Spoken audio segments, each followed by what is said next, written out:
ये मोदी सरकार की देखिए आप चालाकी देखिए।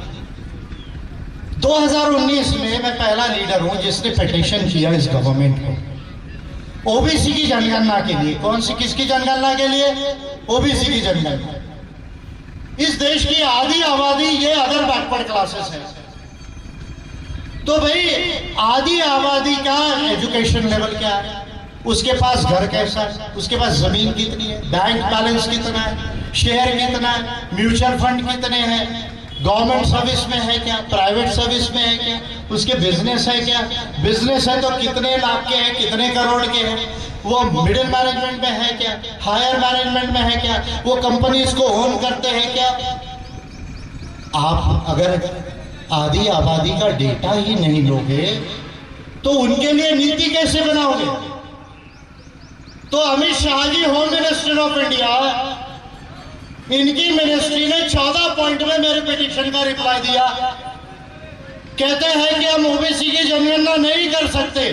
अब मजे की बात है कि नीतीश कुमार जी, बिहार गवर्नमेंट ये जनगणना कर रही है, उड़ीसा की सरकार ये ओबीसी की जनगणना कर रही है, 2 राज्यों की सरकारें ओबीसी की जनगणना कर सकती है।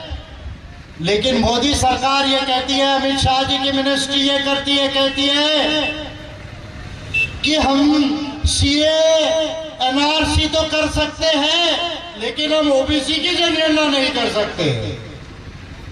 तो मैं 14 पॉइंट मुझे लिख के दिया, मैं जो राइटिंग में वो कह रहा हूं, 14 पॉइंट मुझे लिख के दिया कि हम देश के ओबीसी की जनगणना क्यों नहीं करना चाहते।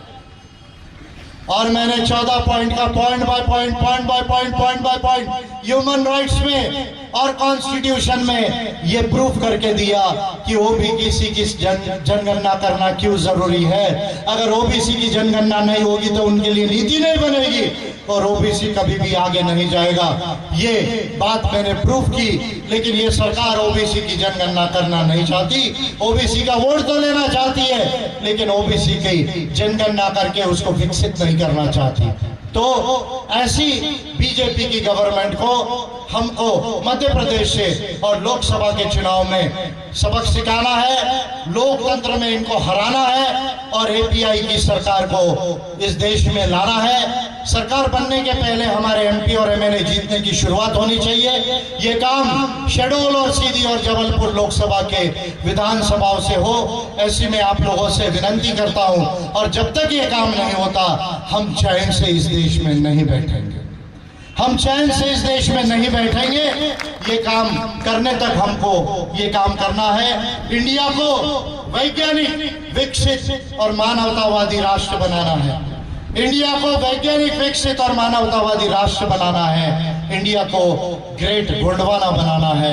इस काम को करने के लिए एपीआई को जिताना है। 7 करोड़ गरीब और गरीब जैसे परिवारों को 10 साल में मध्यम अमीर बनाना है। इंडिया को $20 ट्रिलियन इकोनॉमी बनाना है।